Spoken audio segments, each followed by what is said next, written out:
Jahon chempionati zo'r bo'lyapti. Keyingi jahon chempionatida milliy termada men o'ynayman, ko'rasan. Jinnimasan sen, futbol o'ynashni bilmaysan-ku? Nima? Hozir ko'rsataman, yur. Bolalar men ham o'ynay. Qiz bolaga futbol o'ynab nima bor? Kechgina qo'shig'ingni aytib o'rgin.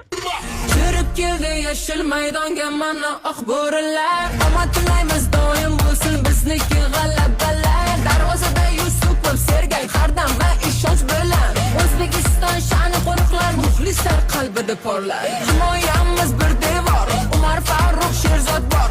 Ashur Maktub, Ali Kulov, Alijonov ham hushyor. Sanib Abduqodir, ishonchli o'yinga qodir. Ozod Abdullayev, himoyamiz kuchli hozir. O'zbekiston gol, zarba bo'lsin gol, gol, oldinda O'zbekiston gol, g'alaba siri bu yo'l, olg'a O'zbekiston. Qodir, ishonchli. Qiyshiq. Ha sen bu turishingda terma tugul mahallan termasiga ham olishmaydi-yu.